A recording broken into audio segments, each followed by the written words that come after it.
Nako, eto na po, no. Tahimik lang po ang ating Pangulong Bongbong Marcos, pero pinapalakas niya po talaga po ang ating sandatahang lakas, ang ating depensa, no. Dito po sa ating bansa laban sa mapanakop na bansang China. Ang title po nito, China kinakabahan sa ginagawang anti-ship missile base ng Pilipinas. Mula po ito kay Saliksik TV. Kung hindi ka pa po nakasubscribe sa akin channel, please subscribe para ma-update ka kapag po naglalabas po tayo ng itong reaction video. Simulan na po natin to. Let's do this. Kumusta mga kasaliksik? Ang pag-install ng Pilipinas ng isang anti-ship missile base na nakaharap sa South China Sea ay itinuturing na isang malaking bahagi ng ating depensa at maaaring magdulot ng pag-aalala sa Beijing. Ayon ito sa mga tagamasid, kahit na ang Pilipinas ay nananatiling dehado sa mas makapangyarihang militar ng China.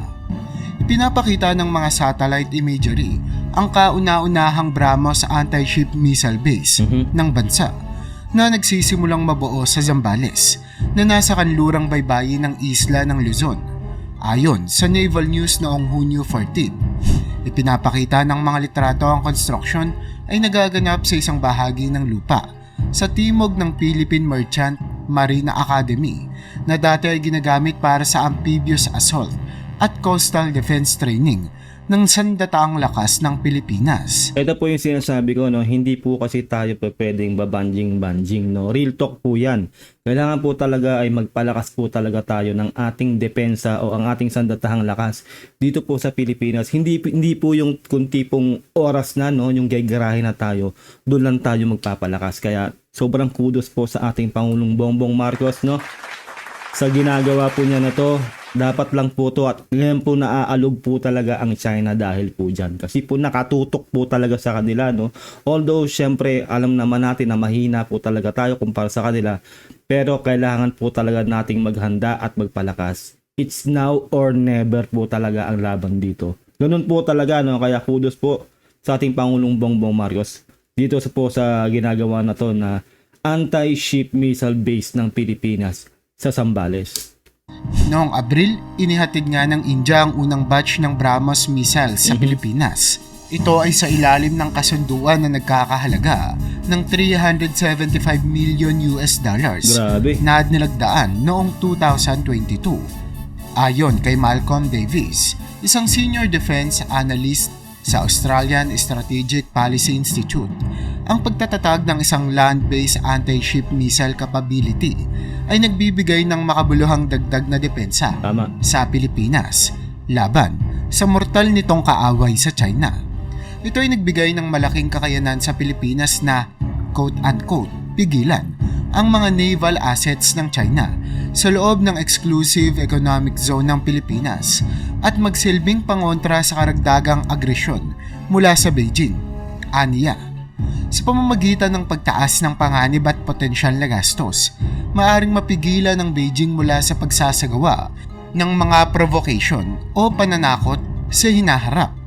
Kung makakakuha pa ang Pilipinas ng mas maraming BrahMos missiles at US-made high-mobility artillery rocket systems, maaaring mas suportahan ng Philippine military ang mga hakbang upang hamunin ang anumang pagtatangka ng China na dumanahin ang South China Sea sa hinaharap na krisis. Ito po yan, no. Kaya nga po gigil na gigil po, no. Garit na garit din po ang China sa US at sa India dahil po talaga hindi rin po tumitigil ang mga bansa po na yan na pagtulong o pagsuporta po sa atin, no. Tingnan nyo, 'di ba? India, BrahMos missile.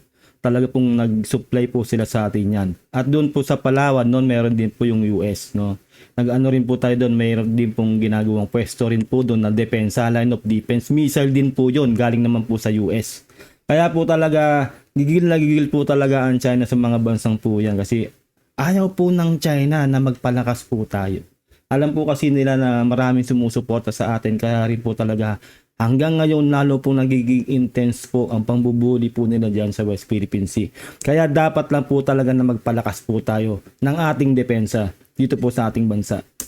Sinabi rin ni Davis na ang anti-ship missiles ay maaaring magdulot ng mas malaking banta sa Chinese naval forces at hadlangan ang kanilang walang patid na akses sa South China Sea. Tama. Lalo na kung ang ibang mga bansa sa rehiyon tulad ng Vietnam ay mahikayat na makakuha rin ng ganitong system. Noong unang bahagi ng buwang ito, sinabi ng Vietnam sa China na dapat nilang igalang ang maritime rights at interes ng isa't isa matapos itakda ng Beijing ang mga hangganan ng kanilang maritime claims sa Gulf of Tonkin gamit ang mga straight lines na malayo sa baybayin. Isang dekada nang Well, hindi po basta-bastang bansa rin ng Vietnam. Alam naman po natin ang history ng Vietnam, no? Talaga pong matapang din pong bansa yan. Isipin nyo yung Vietnam War, kung alam nyo po yun, no? Kung hindi nyo alam, saliksikin nyo na lang. Although natalo po sila ng US, no? Pero talaga pong papalag po talaga ang bansang Vietnam. Wala pong kinatatakutan ng Vietnam, no? Kaya, yun nga, winarningan na rin po pala ng Vietnam, no? Ang China, kasi po masyado po silang, gumagawa po yung sarili nilang batas dyan sa West Philippine Sea. Dapat lang po talaga na pumalag po talaga ang lahat po ng bansa sa Indo-Pacific dyan sa ginagawa po ng China. Tayo rin po talaga, dapat din po tayong pumalag nun. Kaya talaga pong ngayon pa lang po talaga, tama po yung ginagawa ng ating gobyerno na magpalakas po tayo ng ating depensa. No, dahil mahirap po talagang kalaban din po talaga ang malakas na bansa tulad ng China. Kaya meron po tayong dapat gawin para palakasin po ang ating mga military assets po sa ating bansa. Beijing ang mga hangganan ng kanilang maritime claims sa Gulf of Tonkin gamit ang mga straight lines na malayo sa baybayin. Isang dekada nang nakalilipas, ang dalawang bansa ay nagkaroon ng naval standoff sa isang Chinese drilling rig sa tubig malapit sa Paracel Islands. Samantala, ang Pilipinas at China ay sangkot sa ilang mga kamakailang naval clashes sa West Philippine Sea, kabilang ang isang insidente noong Lunes kung saan nagbanggaan ng mga barko ng dalawang bansa matapos akusahan ng China Coast Guard ang Philippine ship ng quote-unquote illegal na pagpasok sa mga pinag-aagawang tubig malapit sa Second Thomas Shoal. Grabe talaga tong China, no? Sobra-sobra po talaga sila. Talaga pong ayaw tayong tigilan at talaga pong pinaninindigan po nila talaga na kanila ang buong West Philippine Sea. No, na sabi nga nila na South China Sea. No, maling-mali po yan kasi po kung tutuusin po yung EEZ po nila, ang layo po sa bansa nila eh. Yung sa atin po ang lapit, atin po yung teritoryo natin yun, layo yun sa Ayungin Shoal. 'Di ba? Saka po sa Baho de Masinloc, ang layo po ng pang-aangkin po talaga nila. Kung tutuusin po, sila po talaga ang trespassing sa atin, sila po ang dapat paghuhulihin talaga natin. Dahil sila po ay nasa EEZ natin. Real talk po yan.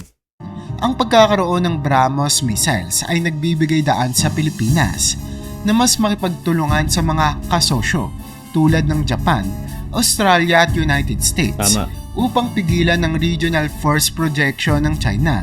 Ito ay ayon kay Davis.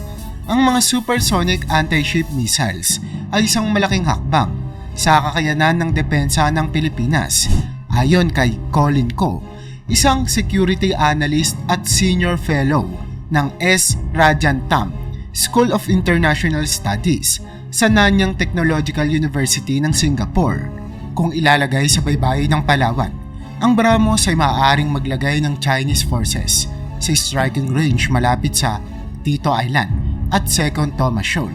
Ito ang sabi ni Ko habang inaamin na ang Pilipinas ay malayo pa rin sa laban sa militar ng China, parehong sa dami at kalidad. Ang BrahMos ay nagbibigay ng ilang dahilan para mag-alala ang mga military planners ng Beijing at kaya nagdudulot ng kaunting deterrent effect para sa Manila. Ani pa niya. Bagaman may upper hand pa rin ang China sa gitna ng tumitinding regional tensions, ang kanilang operational at tactical maneuverability ay magiging limitado sa mga lugar na sakop ng BrahMos missiles. Ayun, tama yun. Pero it's a matter of meron pa rin tayo kahit papanong depensa. No? Andun tayo, may upper hand talaga ang China. Dahil syempre, isipin nyo, napakalakas po nilang bansa. Halos kumpleto po sila, no? Pero tayo po talaga ay kailangan po talagang ikalat yan sa buong bansa natin, lalo na po sa mga choke point, no? Doon po sa mga talaga pong halos daungan na po talaga ng Chinese Coast Guard, no? O ng kanilang mga panggerang mga barko. Kailangan po talaga meron po mga bantay dyan. Kaya nga po kinalat na po no? Kahit po yung mga EDGA po natin, no, nakakalat po sa buong buong bansang Pilipinas, no? Kaya kailangan po talaga na magpalakas po tayo ng ating depensa laban po dyan sa China. Sabi ni Ko, ang mga missiles ay may operational reach na humigit kumulang 300 kilometers na naglalagay sa Scarborough Shoal sa abot ng kanilang bagong base sa Naval Station Leovigildo, Gantiki sa kanlurang Luzon. Ang mobile nature ng BrahMos system ay nagpapahintulot din sa mga battery na mailipat.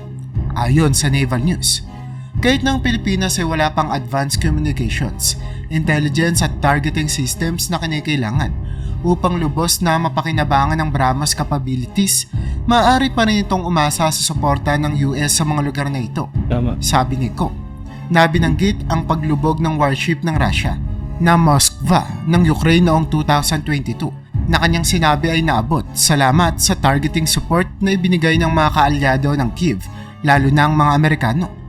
Para sa Pilipinas, ang mga BrahMos missiles ay makabuluhang game changers. Tama. Ayon kay security strategist Chester Cabalza, presidente ng International Development and Security Cooperation Think Tank sa Manila.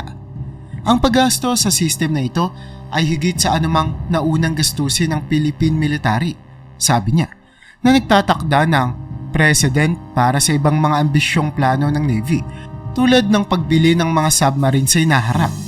Noong Pebrero ng taong 2024, inaprubahan ni Philippine President Ferdinand Marcos Jr. ang susunod na yugto ng military modernization ng bansa na kinabibilangan ng kauna-unahang pagbili ng submarine ng Pilipinas upang ipagtanggol ang maritime claims nito sa South China Sea. Ito po, no, ito po yung breakthrough talaga diyan, no. Tanging si Pangulong BBM lang po ang talagang gumawa po niyan, no, na magkaroon po talaga tayo ng submarine, no. Paparating na po 'yan at ano lang po, no, FYI lang po, no, sa tulong po ng US, no. Dito po sa Subic ay talaga pong makikita na po nating lahat ang suporta ng US. Nandyan na po, nakadaong na po dyan sa Subic ang halos mga barko po talaga at eroplano, mga carrier po ng US. Tahimik lang po pero kung taga dito po kayo, makikita nyo sa Subic talaga po. Alam ko may mga video na rin po na may naglabas na yan eh. Nandiyan dyan na po ang, ang tropang US sa Subic. Kaya kudos po talaga sa India, yan, US, Japan at sa lahat po ng sumusuporta po sa ating bansa, no, laban dito sa China. Siyempre po sa ating Pangulong Bongbong Marcos, isipin nyo, no, for the first time ever, magkakaroon na po, malapit na po, no, tayong magkaroon po ng submarine. Real talk po yan. PBBM lang ang sakalam. Marine ng Pilipinas upang ipagtanggol ang maritime claims nito sa South China Sea. Sinabi ni Cabalza na ang mga BrahMos missiles ay nagpapakita rin ng paglitaw ng Pilipinas bilang quote-unquote isang seryosong regional maritime power. Yes. Dahil pinapababa nito ang pag-asa ng bansa at nag-diversify palayo sa US para sa advanced weapons. Gayunpaman, si Don McLean Gill, isang international studies lecturer sa De La Salle University sa Pilipinas, ay nagtanong kung ang pagbili lamang ng BrahMos ay magbibigay ba ng matatag na deterrence laban sa China. Mahalaga na ang BrahMos ay masamahan ng epektibong intelligence, surveillance, target acquisitions at reconnaissance na kritikal upang masubaybayan ang mga target at matiyak na magagamit ang mga ito ng command. Aniya, na binababalaan na dapat mag-invest pa ang Manila upang lubos na mapakinabangan ang deterrent value ng mga missiles na ito. Ang Philippine military ay lumilipat ng focus mula sa pangunahing counterinsurgency patungo sa pagbuo ng maritime defense capabilities laban sa rival forces. Well, para sa akin, no, hindi lang po dapat depensa, no. Pati sa maritime po, dapat po mag-invest po talaga diyan ng ating gobyerno, no. Talaga pong hindi lang po yung mga ganito na depensa, no, anti-ship base, no. Talaga po kasi po talaga ngayon po ang gera po talaga hindi na po hindi na po land no. Yung maaring mangyari pong gera na susunod ay talaga pong sa dagat na po talaga, no. Kaya kailangan po kahit diyan po sa front po natin diyan, no, sa ating karagatan diyan sa West Philippines, kailangan po magpalakas po talaga. Magkaroon po tayo ng mga carriers o talaga po yun nga submarine, yung talaga pong malalakas na pangdepensa po natin dyan sa West Philippine Sea. At syempre po, sa land base naman, ito po mga ganito, yung mga mga anti-ship missile base po talaga. Which is ginagawa na rin po ng ating Pangulo, yung kalat na po yan eh. Hindi lang po yung Bramos, sa Palawan meron na rin. At marami pa pong iba. Lalo po dito po sa Subic, no, tahimik lang po pero pag nakita nyo po ang Subic po, talaga pong halos hindi na po mahulugan ng karayom sa dami ng carrier, sa dami ng barko ng US at mga helicopters, jet nila po. Maingay po talaga dyan, talaga pong andito na po ang suporta ni Big Brother US sa atin, no. Ganoon po katindi. Kaya po tayo sinusuportahan kasi ng US kasi po napakahusay po din ng ating presidente. Ganun lang po 'yon, at talaga pong yung brotherhood po ng ating relationship sa mga ibang bansa po talaga ay talaga pong maigting. Kasi po kung hindi po mahusay ang ating presidente ay hindi po tayo susuportahan ng ibang bansa. Real talk po yan. Kita na rin po ng buong mundo talaga na tayo po talaga ang binuburi ng China. Hindi po tayo yung nagpo-provoke. No? Kaya po, sobrang galing po talaga ng ating Pangulong Bongbong Marcos. No? Isipin nyo, no, maraming nagkikriticize sa kanya, maraming ibinabato sa kanya, pero wala po siyang pakialam doon. Sabi niya nga, di ba, nakita nyo ba akong umiyak? Did you see me cry? Kumbaga, nakita nyo ba akong pinatulan yung mga chismis na yan sa akin? Kung ano man yan. Pagpo-focus ako sa trabaho ko, eto nga po, no. Kita nyo naman, dyan sa San Antonio, Zambales, merong ganito, no. Merong anti-ship missile base sa Palawan, meron kalat ang EDGA, lahat po ng entry point, no, saka choke point ng ating bansa ay may nakapwesto na po mga ano doon, mga kasundaluhan po natin doon. At nagtitraining po sila non-stop, kung hindi nyo lang po alam, no. At sobrang kudos po syempre dito sa India, sa US, at sa lahat po ng bansang sumusuporta sa atin. Ngunit nananatiling lubhang dehado sa mas malaking naval fleet ng China. Ito ay ayon kay Timothy Heath, isang senior international defense researcher sa RAND Corporation sa Estados Unidos. Hindi magugustuhan ng China ang pagbili ng Brahmos, ngunit malamang na hindi nito mababago ang approach ng PLA, aniya, na tumutukoy sa militar ng China. Sa paghahambing, ang Philippine military ay nananatiling dehado sa mas malakas na PLA. Well, real talk naman talaga yun. Sus naman, alam naman natin yan. Dehado talaga ang Pilipinas, no? Pero kung tutuusin, hindi nga tayo dapat mag-sitting pretty. Kailangan po natin magpalakas. Yan po ang ginagawa po ng ating Pangulo, no? Talaga pong lahat po ng paraan ay ginagawa para kahit papano ay meron tayong laban. Pero sa balitang pong to, naalog po talaga ang China dito. Kaya nga po garit na garit po sila sa mga bansang tumutulong sa atin, eh. Lalo na sa US, no? Na wag daw makialam. Pwede ba naman yun? Ayun, kaya nga ano eh. Kaya nga, di ba, ano yan eh, magkakaalyadong bansa. Hindi pa pwedeng mananahimik lang yung mga bansang yan, lalo na ang US. Ganun po yun, no? Kumbaga, ahayaan na lang ba natin na sakupin na lang tayo dahil sobrang hina natin? Hindi po. Lalaban tayo at dedepensa tayo. Kahit na masasabi po talaga nila na tayo po ay dehado. Ganun po talaga yun. Kailangan na dito natin ay puso at paninindigan na hindi po tayo magpapasakop dyan sa, sa gulayat na yan na China.